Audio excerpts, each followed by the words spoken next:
आणि आजोळे गावाच्या पावनभूमीमध्ये उपस्थित सर्व आदरातिथ्य मान्यवर, आपण या ठिकाणी सर्व एकत्र आलेलो आहोत की माळशेज घाट व बोरांडे या ठिकाणी जो पंप स्टोरेज प्रकल्प होत आहे आणि त्या प्रकल्पाच्या माध्यमातून जी आपल्या आदिवासी जमिनीवरती जी हानी होणार आहे या हानी रोखण्याकरता आपण या ठिकाणी सर्वजण एकत्र आलेलो आहे।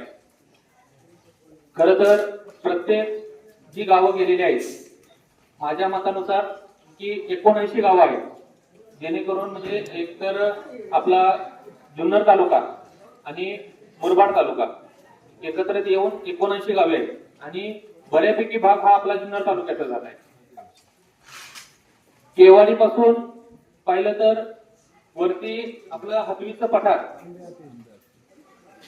इथपर्यंत प्रत्येक ग्रामपंचायतला त्यांनी नोटीस काढलेली आहे आणि प्रत्येक ग्रामपंचायतला जी नोटीस काढलेली आहे त्यामध्ये त्यांनी त्यांच्या प्रकल्पाविषयी बऱ्यापैकी थोडीफार माहिती दिलेली आहे, परंतु ग्रामस्थांना आणि सरपंच जे कोणी असतील ते त्यांना त्याच्यातलं कितपत कळतंय हे अजून तर काय आपल्याला कळालेलं नाही। ज्यांनी ते पुस्तिका वाचली असेल त्यांना बऱ्यापैकी त्याच्यातलं ज्ञान अवगत झालं असेल, परंतु आपला जो जुन्नर तालुका आहे हा पर्यटन तालुका आहे आणि पर्यटन तालुक्यामध्ये अशा प्रकारचं उत्खनन आपण करू शकतो का? आणि यामध्ये एक महत्वाचा विषय आहे की जेवढी गावं आहेत ही सर्व माणिकगाव धरणाच्या बॅकवॉटर क्षेत्रामध्ये आहेत। आपण किंवा लांडे साहेब असतील, आमदार साहेब आपण असाल, जे बुडीत बंधारे आपण मंजूर केले होते तुम्ही, शासनाने त्यांच्यावर बंदी आणली का? बंदी आणली तर बऱ्याच काही तांत्रिक अडचणी त्यामध्ये दाखवल्या गेल्या आणि आपल्याला पाण्यापासून वंचित ठेवण्यात आलं। मग जर तुम्ही इथं प्रोजेक्ट राबवता, तुम्ही वन हक्क समितीवरून जर तुम्ही आदेश पारित करून आणता, तुम्ही सर्व सहमत्या घेता, या ठिकाणी देवळे ग्रामपंचायत व आजनवळे ग्रामपंचायतच्या सरहद्दीवरती आपलं ढाकरगोळाचं धरण होणार होतं, ते फॉरेस्ट विभागाने अडवलं आणि आज तोच फॉरेस्ट विभाग जर या ठिकाणी हे धरण किंवा हा प्रकल्प सुरू करण्यासाठी जर या ठिकाणी सहमती देत असेल तर हा आपल्यावर होणारा अन्याय आहे।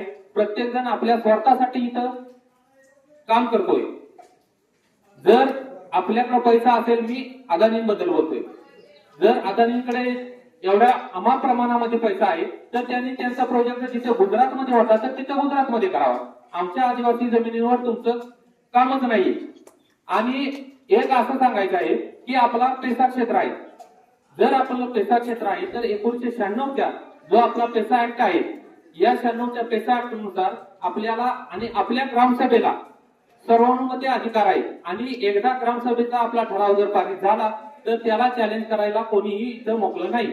त्यामुळं जेवढी आपली गावं गेलेली आहेत आणि जी पेसा क्षेत्रातली आहेत अशा सर्व ग्रामपंचायतला मी एक सरपंच म्हणून किंवा आपलाच एक छोटा भाऊ म्हणून आपल्याला सर्वांना सांगू इच्छितो की आपण आपल्या प्रत्येक गावामध्ये ग्रामसभा ही लावली पाहिजे आणि आपलं गाव या क्षेत्रामध्ये आडोशीची जमीन आणि घाटघरची जमीन जाते, परंतु नोटीस ही आपल्याला पण आहे।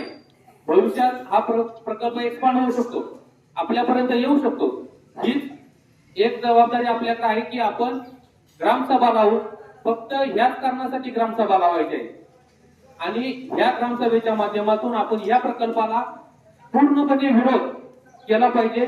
आणि आमदार साहेब आहेत, लांडे साहेब आहेत, या ठिकाणी माहिती आहे आणि आम्ही सर्व सरपंच एकत्रित येऊन तुमच्या पुढाकाराखाली सर्व काम करू आणि हा प्रकल्प कसा बंद होईल किंवा इथं नकोच आहे आम्हाला ते आपल्याला काही लालूच देऊ शकतील की तुमचं विस्थापन करू, नोकरी लावू, पैसे देऊ, पण ही लालूचपणा आपल्याला या ठिकाणी घ्यायचा नाहीये। आपल्याला प्रकल्प इथं नको आहे, मला एवढं सांगायचं होतं। आणि मगाशीच आमदार साहेब इथं बसल्यावर चर्चा चालली होती की ज्या शेतकऱ्यांची जमीन या ठिकाणी जाते आपल्याला एक जातींशी त्यांच्यापर्यंत गेलं पाहिजे, त्यांच्यासोबत बोललं पाहिजे, कारण प्रत्येक वेळेस आपण त्यांच्यासोबत नसणार आहे, पण त्यांना वैयक्तिकरित्या जी लालूचपणा दिला जाईल तर त्याला कुठेही बळी न पडता आपल्या जमिनी आपण कुठल्याही भावामध्ये या अदानीला देता कामा नये असं त्यांना बजावून सांगितलं पाहिजे.